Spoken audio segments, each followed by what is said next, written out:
Is it visible, Ravindra? Yes, sir. It's visible. Okay. So Yes, this, sir. yeah, context of It is visible, sir. WASSAN's 25th anniversary celebrations.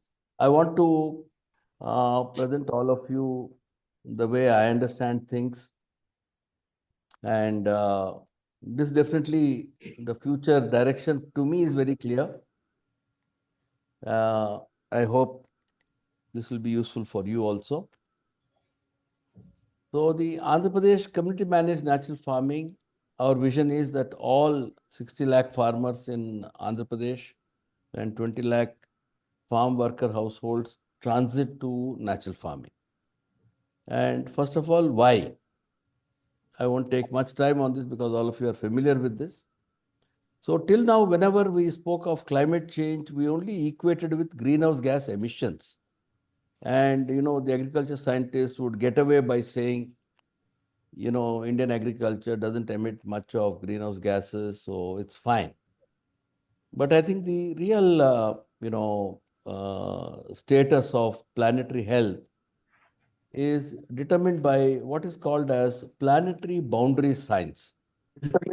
So this is a new science. It's, I think, about 15 years old. The pioneer here is Professor Johann Rockstrom. So what they have done is they have delineated 9 planetary boundaries and saying that we should be operating in the safe limits of these planetary boundaries. But in this report of 2022, they have already informed the world that 6 out of 9 planetary boundaries have been breached, and some of them very severely. And 5 out of the 9 planetary boundaries have been breached because of the way we are doing agriculture. The 6th one, climate change, is also greatly exacerbated by agriculture. So we need to produce food to survive, but the way we are producing the food is killing us. So you have these 5 boundaries: biogeochemical flows, nitrogen and phosphorus. You can see here we have crossed the danger limit. Novel entities are new entities which cannot be broken down, like what are called as forever chemicals, plastics, all the synthetic pesticides, herbicides, all the synthetic chemicals which cannot be broken down, plastics. Then land system change, deforestation, land degradation, biosphere integrity in terms of biodiversity, then climate change, freshwater change. You can see the green water has breached the planetary boundaries very significantly. So, and ocean acidification is also reached a tipping point. So it's actually the 7th one is also breaching. So this is the grave emergency we are in. And so is there a solution which connects all these? You just don't need one piecemeal solution. Okay, I have a solution for novel entities. I'm not bothered about others. So it's a very partial solution, or it may be exacerbating the other point. So our belief and our conviction is farming in harmony with nature is a solution for all these multiple emergencies. And the natural farming, regenerative agriculture that we are talking about is mimicking nature. It's the future of agriculture. It's a new science. It's not traditional or ancestral knowledge. A lot of people are saying it is Vedic science. Somebody calls it Gobar science. So my reply to all of them is it's a new science. It's not traditional agriculture, ancestral agriculture, except that our forefathers were very closely aligned with nature. They could they had a holistic view of things, which unfortunately science has come to mean reductionist approach. So to that extent, the new science is in harmony with the traditional wisdom and especially the Eastern philosophy of a holistic approach. So this science is an emerging science. It's 25, 30 years old. In the last 10 years have seen many rapid developments. And just one point I want to make here, because I'll make the remaining points. So it's not the same as traditional agriculture. It's not the same as organic input-based farming. In terms of nutrient cycle,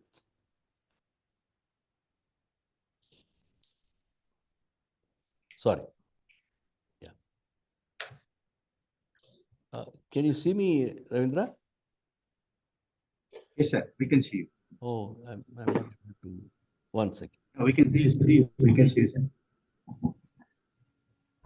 Oh, 1 second. Let me just go back. Well, presentation is now not. No, Can I'm you- sharing it now. Yeah. So, as I was saying that in terms of nutrient cycling, people should not look at the biological inputs which are used in natural farming as biofertilizers. And in any case, the bio inputs which are used in natural farming are only 5% of biofertilizers used as inputs in traditional agriculture. And I have some very startling results to show you in the end, that even these bio inputs are not required after some time. So even these are temporary. So there is no need for even 1 gram of external fertilizers, synthetic or organic. And that is the essence of this new science. If we follow Mother Nature, and what is it that we should follow, I'll explain.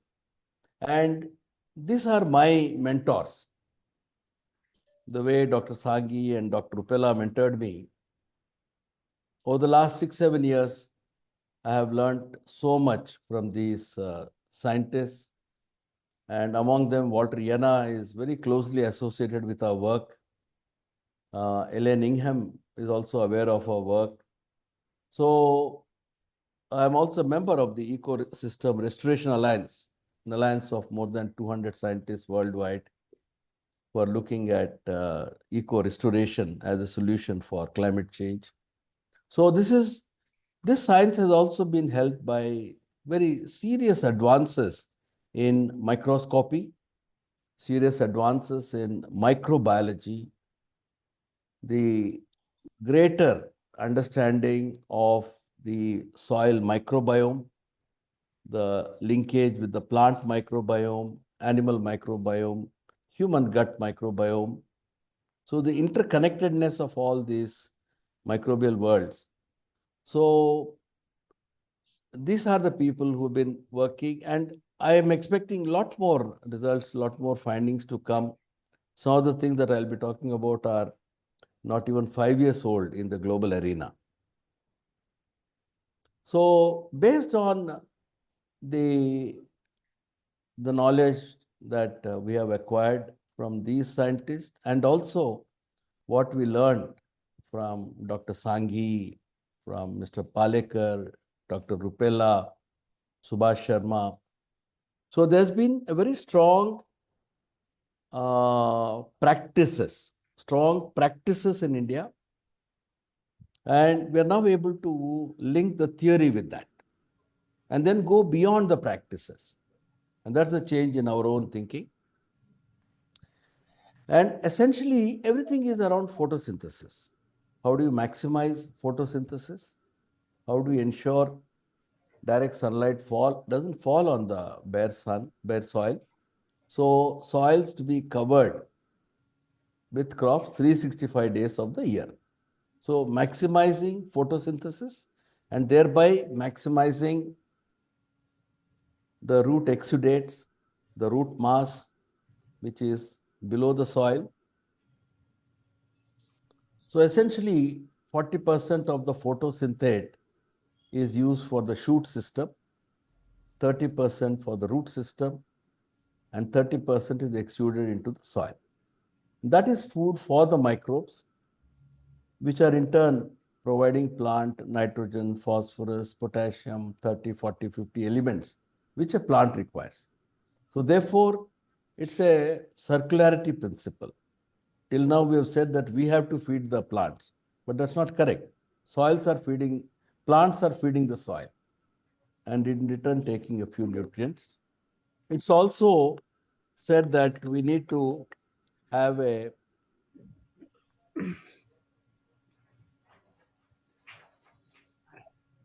my God, yeah. So we need to have diverse crops. We need to keep the soil covered with crop residues to reduce evaporation losses, minimize tillage. Farmers' own seeds to be used.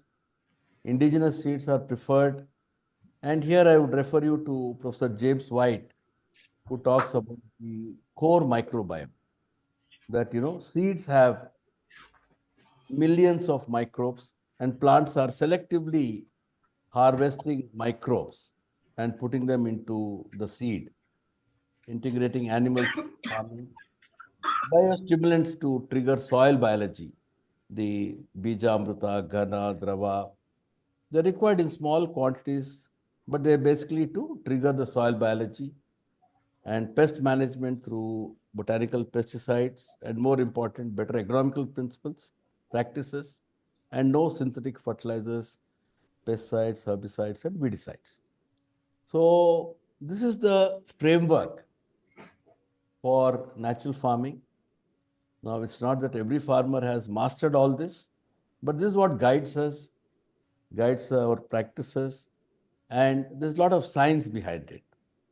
And in terms of, and this one of the direct outcome of this, and since WASSAN and all of you are working in rain-fed areas, so this is a very big breakthrough that we achieved in 2019 when we discovered that the plants grown through natural farming, there's something happening to the plant physiology and also the leaves, the cell structure of the plant, including the leaves. And these plants are able to harness water from the air.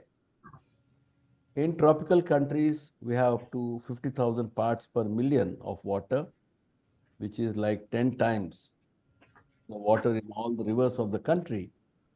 And so the question we asked was, can natural farming enable us to, because we already found that natural farming was leading to greater drought resilience. So we didn't know why. And then by probing deeper, and this is where Walter Jena helped us to understand, and he told us that the plant physiology has changed, and plants grown under natural farming are harnessing water from the air. And this is what is enabling us to do 365 days green cover. And this is how the footprint has expanded from 40,000 farmers in 2016. We now cover 10 lakh farmers. But we don't give up on any one village. We know it takes 10, 12 years, 15 years maybe to change a whole village. So our support system is there for the village throughout till the change is uh, irreversible. So these are basically our levers. And there is science behind the social part also. I'm not going into that. So there is government support to our program. Knowledge, I just told you, research, knowledge, innovations have helped us to reach where we are. But the most important foundation platform for this program is the women's self-help groups and the community resource person strategy, the farmer to farmer extension system. Each one of them are again subject matters of science. Then facilitating organizations, government, NGOs, and CBOs, and collaborations. Now, results, we found that there is no transition penalty. Farmers are getting higher yields, lower costs, and higher net incomes. Biodiversity increases. And I just want to focus on the resilience. This is what we found in the recent floods, 31st August, 1st September 2024. You can see the banana crop.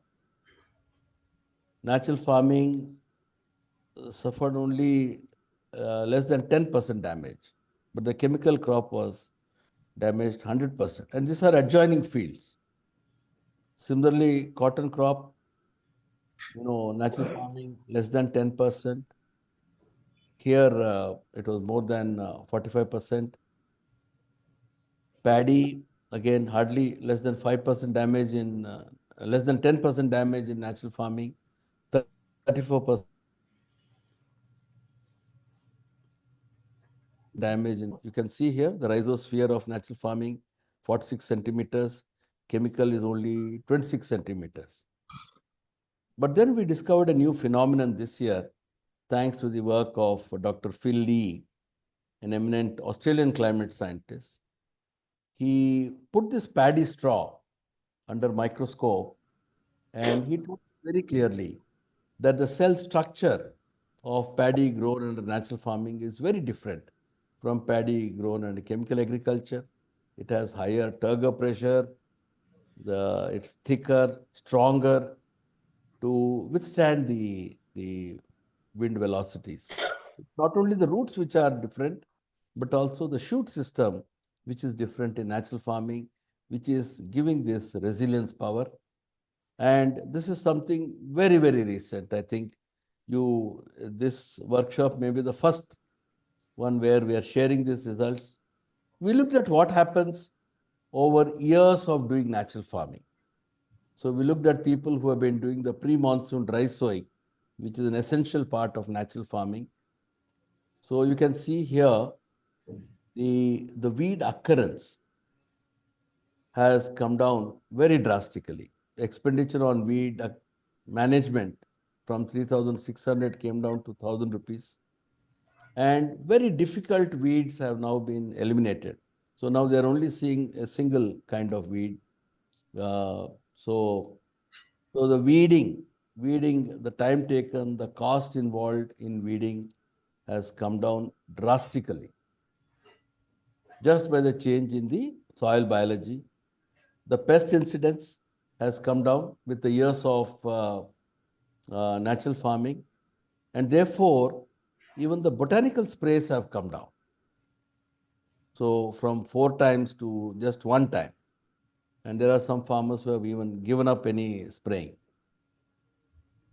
Disease incidence has come down with the years of natural farming. So, types of diseases from 3 to only 1. Then, now this is the most interesting part. They have started reducing the Ganajivamrita dosage from 500 kilograms to 200 kilograms here. So the expenditure on Ganajivamrita has also come down. Then the dosage of Dravajivamrita has come down from 800 liters to 350. So almost 50% reduction. There are some farmers now in the 6th year of natural farming with the pre-monsoon dry sowing who are not applying any Ganajivamrita whatsoever, any Dravajivamrita, no Kashayam. So, and the net income obviously has doubled. And then this is something very important result that we are getting is cooling of the soil surface through 365 days green cover. And these are actual soil temperatures. Now, the surface of the soil, 70 degrees centigrade bare soil and 30 degrees centigrade under 365 days natural farming. So, to me, the biggest benefit, biggest impact of natural farming is the cooling of the soil. And, this is the only thing that can save us from the apocalypse. So, I'll just conclude now saying that what are the paradigm shifts happening in this new science? Science of harmony, farming in harmony with nature. Plants feed the soil. That's the first difference. Crop diversity is critical. So monocrop is absolutely the wrong science. Different species help each other. So you should figure out which are the associated crops. Then people think it takes 500 to 1000 years to form 1 inch of topsoil, which is a myth. By activating the soil biology, you can form soil very quickly, not more than 10 years, 20 years. Soil is a living entity. So this is very important. Nutrient acquisition by plants is very complex. In chemical agriculture, we only looked at soluble inputs. But now we know the microbial mediation of nutrient acquisition is more important. And there's also this phenomenon of rhizophagy by Professor James White. So no external inputs are required in terms of NPK, either synthetic or organic fertilizers. All plants fix nitrogen. Weeds. You saw we didn't do anything about the weeds, but they have disappeared on their own.